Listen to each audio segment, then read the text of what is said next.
Un saludo a todos nuestros seguidores de quienique.com. En este medio le estamos abriendo las puertas a las diferentes voces que esperan llegar al Congreso en este 2022, ya el próximo 13 de marzo. El día de hoy tenemos un invitado muy especial aquí en el medio y es José Daniel López, candidato a la Cámara de Representantes por Bogotá de Cambio Radical. Vamos a hablar sobre sus propuestas, perspectivas y opiniones sobre distintas materias. Bienvenido, candidato. Bueno, Cristian, un saludo muy especial para usted y para todos los lectores y televidentes en las redes sociales de Quién y Quién.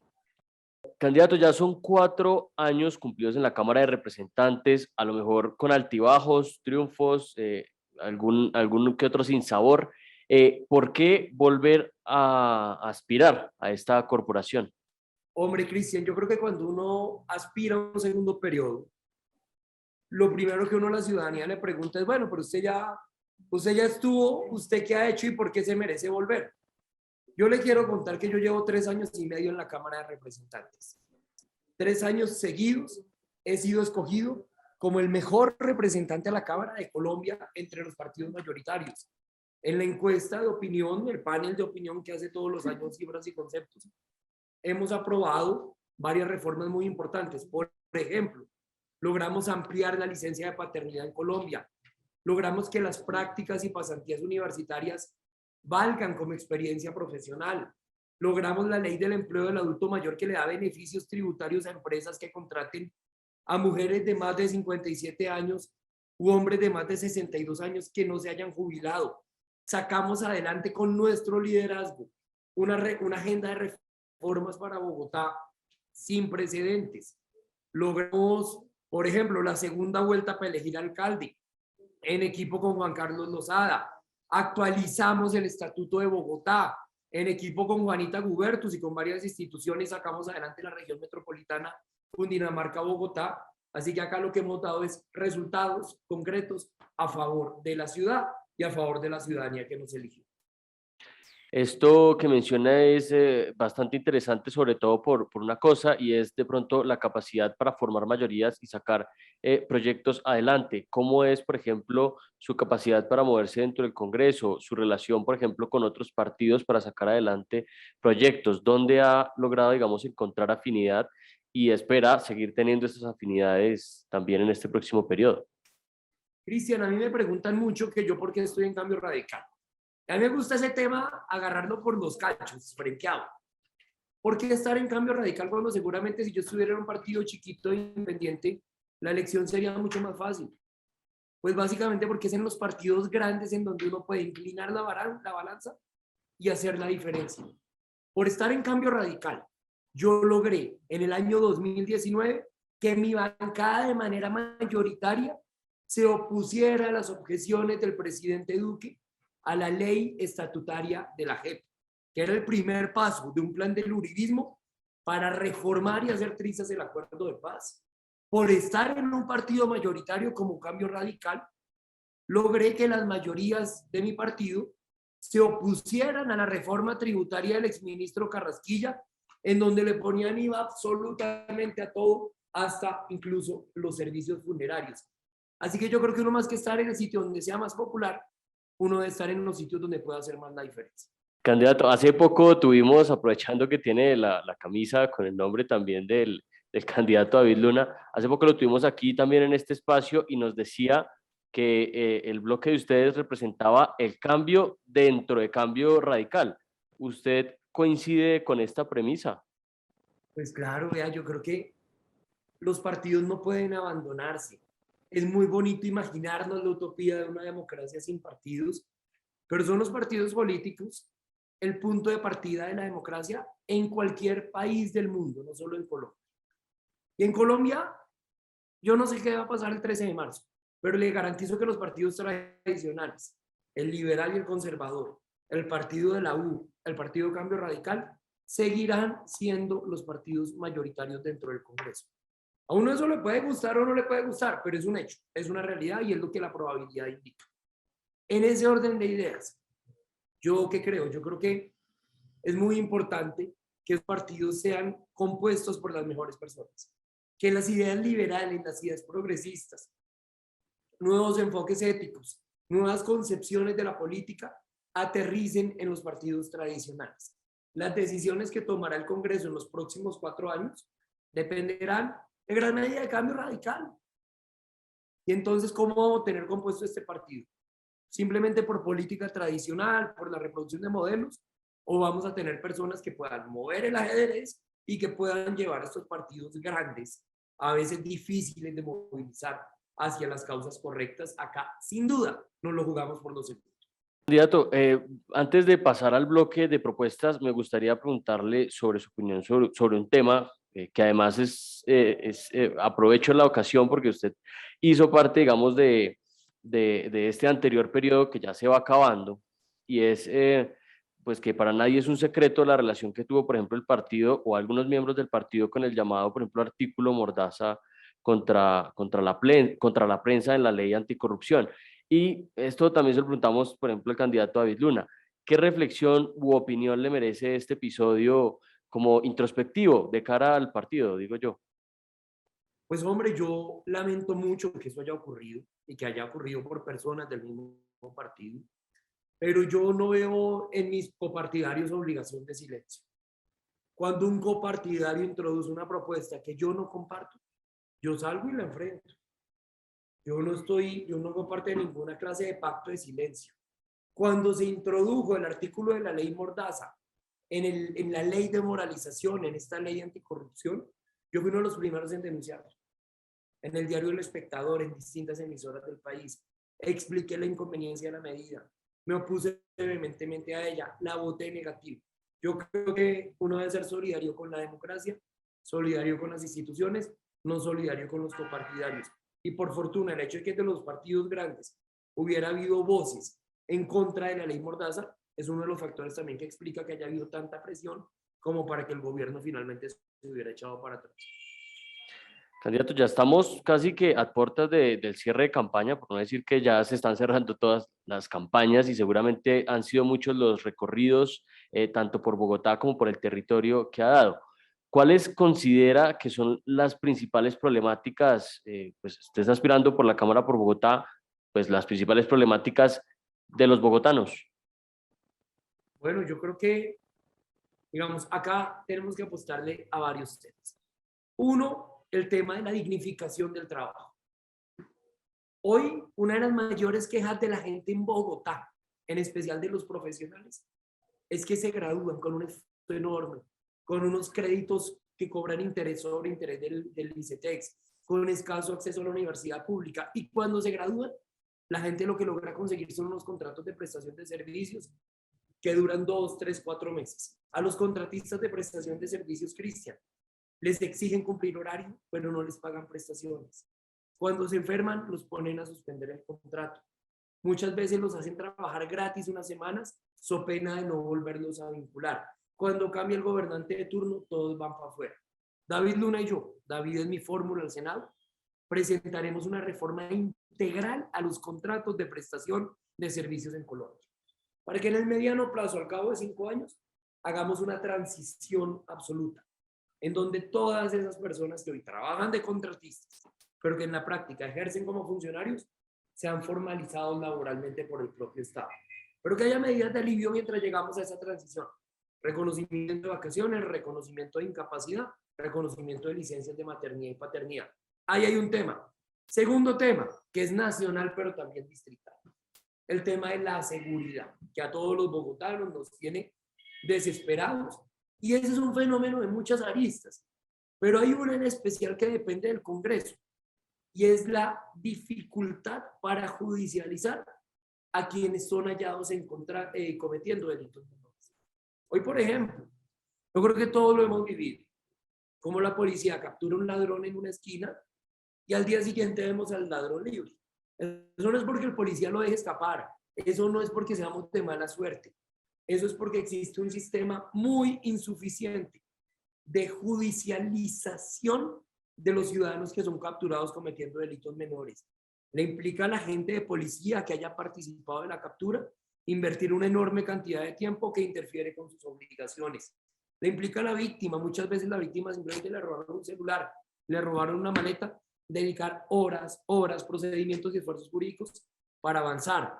Los fiscales en muchos casos, si no encuentran suficientes elementos probatorios, prefieren dejar a la persona en libertad y archivar la causa.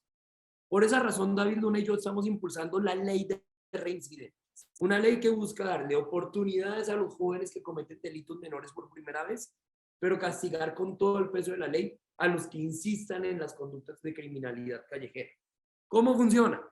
Cuando un ciudadano sea capturado por primera vez robando, no lo vamos a llevar al Código Penal ni a la Fiscalía. Simplemente la policía le hace una anotación, un registro, le pone una sanción pedagógica y lo deja en libertad. Una segunda oportunidad. Si el ladrón es capturado por segunda vez volviendo a robar, le hacemos una segunda anotación, una segunda sanción pedagógica y una multa. Pero en la tercera en adelante, si a la persona que capturamos no es necesario encontrarle condena, sino que tiene 2 anotaciones por hurto a partir del régimen contravencional del Código de Policía, lo que hacemos es que esa persona ya no la sacamos del derecho de policía y la movemos al derecho penal.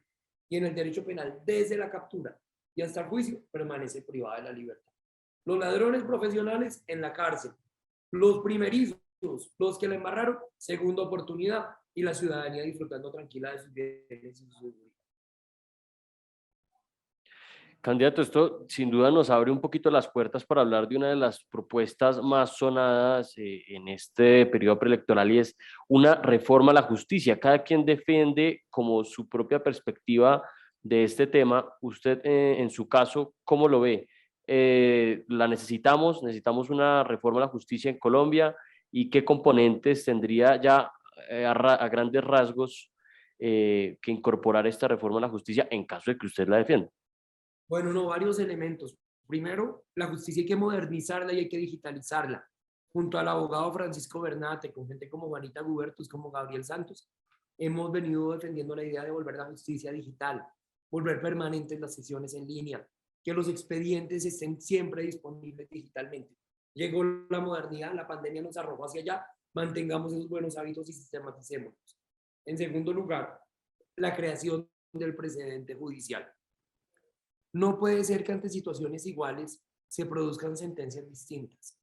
Necesitamos que el precedente judicial sea fuente del derecho, que si un juez en una sentencia toma una decisión, que eso sirva de orientación para futuras decisiones, pero que no sea que cada vez que un ciudadano se enfrenta a un problema jurídico, sea como si la sociedad y el sistema se enfrentan por primera vez a ese mismo problema jurídico. Tercero, descongestión. Eso es absolutamente urgente y eso se logra con recursos para desatrasar procesos, tanto en la fiscalía como en las jurisdicciones civil, administrativa, de familia, entre otras. Y finalmente, algo muy importante en la alta administración de justicia y es que a los magistrados hay que sacarlos de las funciones electorales. Las funciones electorales en el Congreso, pero sobre todo en la meritocracia. Los magistrados dedicados a impartir justicia y no contaminándose de política. Candidato, otro tema, sin duda, que a los colombianos últimamente les preocupa mucho, bueno, últimamente, por no decir los últimos 2 años, que llevamos casi de pandemia, poco más de 2 años, es la generación de empleo. Ahora, por ejemplo, la reactivación económica, todo lo que tenemos que ver en el sector empresarial y demás, al tiempo del empleo, ¿no? Son dos cosas como correlacionadas. Y si, no podemos, digamos, obviar todos los efectos que ha tenido la pandemia, por ejemplo, en el bolsillo de los colombianos. Desde el Congreso, ¿cómo ayudar a paliar como todos esos efectos negativos que se han visto, por ejemplo, también en el fuego cruzado también de un salario mínimo que aumentó al tiempo que la inflación, los servicios, todos los bienes, digamos, de compra, pues también subieron? Bueno, hay un fenómeno global de encarecimiento de precios. Seguramente eso está afectando ya y va a afectar aún más el sector de los alimentos. Es un fenómeno global y que nos debe dejar una lección de lo costoso que es para un país perder su soberanía alimentaria. En la medida en que Colombia, bien sea para el consumo de ciertos alimentos o para la importación o para la compra de insumos para las actividades agropecuarias, se vuelve dependiente de las importaciones, siendo un país agropecuario y con las tierras que tenemos, pues quedamos absolutamente vulnerables a la volatilidad del mercado internacional. Ni hablar ahora con la guerra de Ucrania. Eso por un lado, pero por otro lado, hay que entender también que todo este efecto económico de la pandemia se ha traducido en desempleo y desempleo que en específico ha golpeado a dos poblaciones. La población de las mujeres, que hoy tienen 6% más de desempleo que los hombres y en promedio ganan 20% menos, y la población de los jóvenes, que en la mayoría de los casos, o más bien ocupan las mayores proporciones de desempleo en el país. Para los jóvenes, acá ya aportamos una solución, que es la ley 2039 del 2020, ley de pasantías. Desde hace 2 años, gracias a una ley nuestra, todas las prácticas, las pasantías, las monitorías que hagan los estudiantes universitarios les valen como experiencia profesional. Y eso ayuda a romper ese círculo vicioso que existe entre desempleo juvenil y falta de oportunidades. No le dan trabajo porque no tiene experiencia, como no tiene experiencia no le dan trabajo. Y para el tema de la brecha de género, de la inequidad de género, una de las razones por las que a las mujeres las contratan menos es por el riesgo eventual de que queden embarazadas. Yo soy el autor de la ley de pasantías, de la ley de licencia compartida, junto a Juanita Gubertus, excúseme. Una ley que dice, o que amplió la licencia de paternidad en Colombia, que la va a llevar hasta 5 semanas, que ha beneficiado a casi 34.000 familias, que significa que los hombres participamos más de la crianza, que significa que las mujeres quieren participar más del mercado laboral. Así que acá es con hechos concretos. Ley de pasantías para la gente joven, ley de licencia compartida en procura de la equidad de género.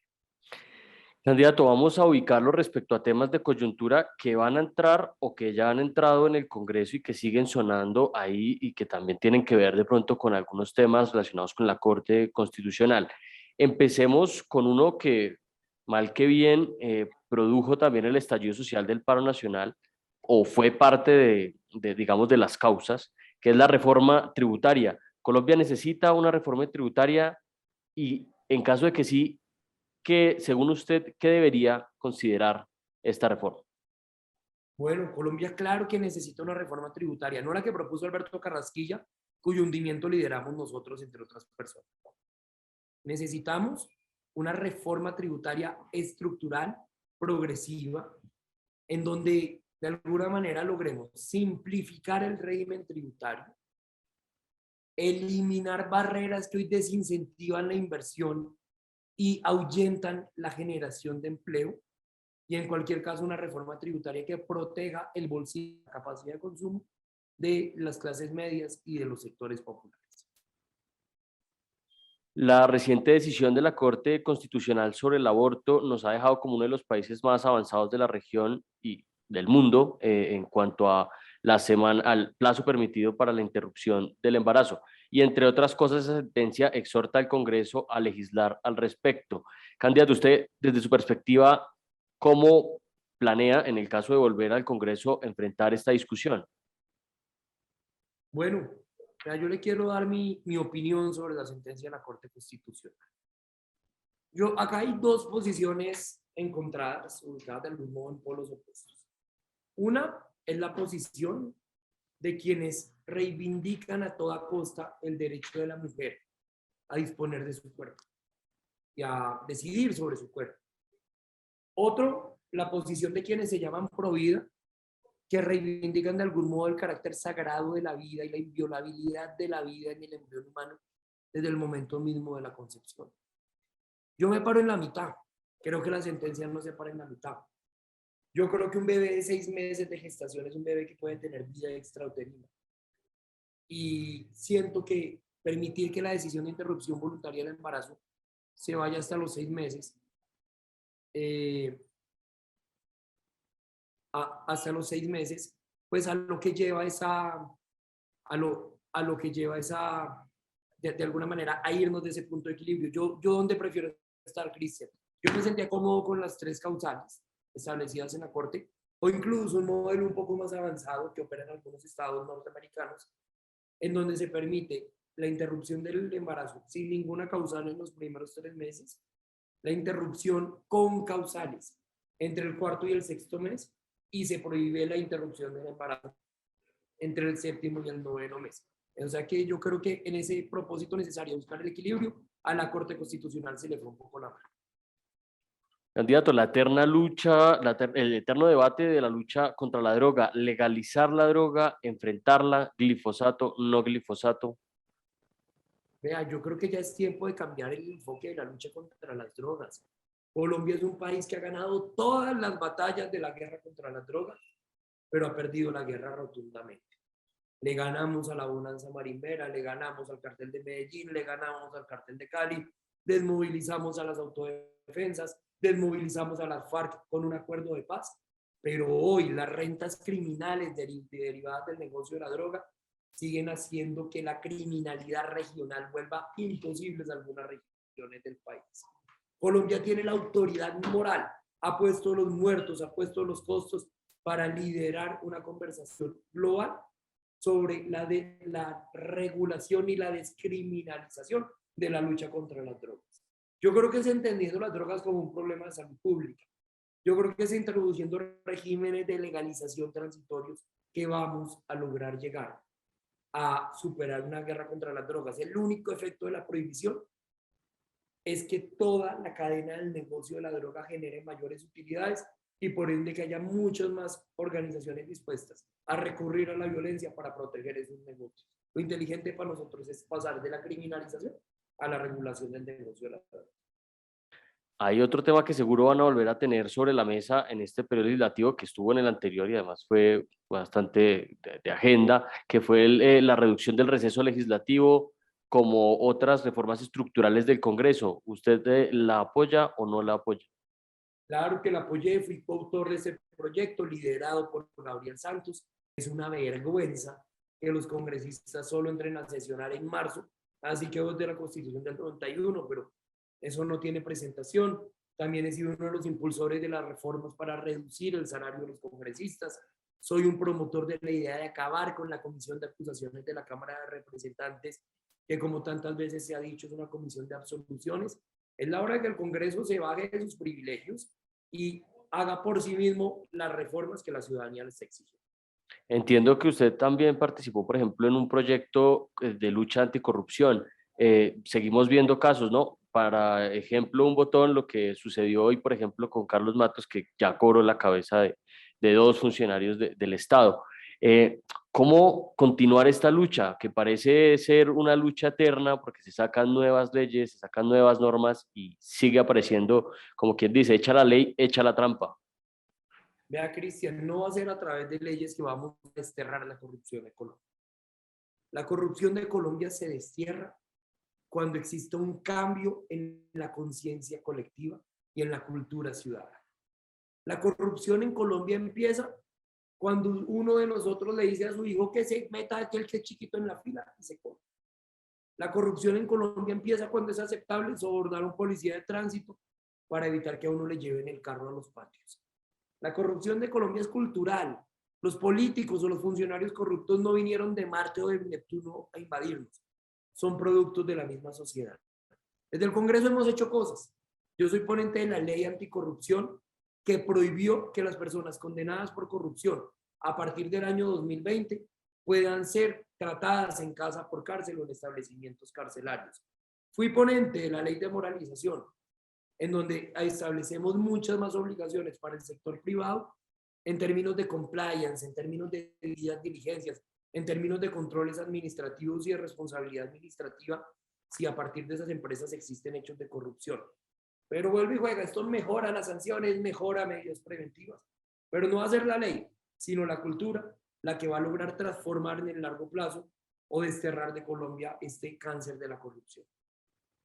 Hemos hecho un recorrido por propuestas, por opiniones sobre temas que ya han estado en el Congreso y que van a seguir seguramente estando en el Congreso, pero definamos un tema, una prioridad de José Daniel López, que si llegase al Congreso desde el primer día estaría trabajando en ello.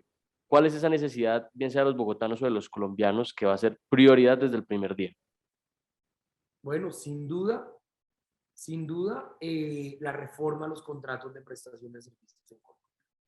Prioridad número 1. Prioridad 2, avanzar más en el aumento de las licencias de paternidad y de manera transversal, independencia frente al gobierno. El único freno de mano ante un gobierno autoritario es un Congreso fuerte. Yo podré ser joven, Cristian, o relativamente joven, pero tengo la experiencia y la capacidad política de 4 años en el Congreso. Impulsé 7 reformas. Llevo 3 años escogido como el mejor representante del país. Logro inclinar la balanza en mi partido en ocasiones determinantes. Yo quiero usar mi capacidad política, mi preparación, la experiencia que he acumulado en estos años para actuar con independencia frente al gobierno, máxime si este país llegara a enfrentar una amenaza autoritaria. Candidato, ¿usted considera que un gobierno autoritario es una posibilidad en la baraja actual de candidatos presidenciales? Yo veo en los dos extremos, en el extremo del señor Gustavo Petro y en el extremo del señor Álvaro Uribe Vélez y quienes lo acompañan, la encarnación de dos proyectos autoritarios, polarizadores, que recurren al odio y que a lo único que llevarían es a profundizar más la división del país y a resquebrajar nuestras instituciones democráticas. Correcto, candidato. Hasta aquí llegamos con la entrevista, sin antes extenderle la invitación de que le diga a las personas que podrían llegar a votar por usted a qué se compromete específicamente en caso de llegar al Congreso de la República, más allá de lo que acabamos de hablar de la prioridad número 1. ¿Cuál es su compromiso con los colombianos? Bueno, nosotros seguiremos actuando como hemos venido actuando. Ya la gente me conoce, saben que hago bien las cosas. Llevo 3 años y medio en la Cámara, 3 años escogido como el mejor representante del país. Ya logramos que la licencia de paternidad se ampliara. Ya logramos que las pasantías valgan como experiencia profesional. Logramos la ley del empleo del adulto mayor. Y ahora vamos, en especial, por una reforma integral a los contratos de prestación de servicios. Pues bien, ahí lo tienen, José Daniel López, candidato a la Cámara de Representantes de Cambio Radical. Seguiremos abriendo este espacio para las demás voces de cara a las elecciones ya del próximo 13 de marzo. Candidato, muchísimas gracias por el tiempo para esta entrevista. Bueno, muchísimas gracias a ustedes por la invitación. Muchas gracias también a todos los que nos sintonizaron en este espacio y recuerden que quién y qué es el placer de saber, ver y oír más.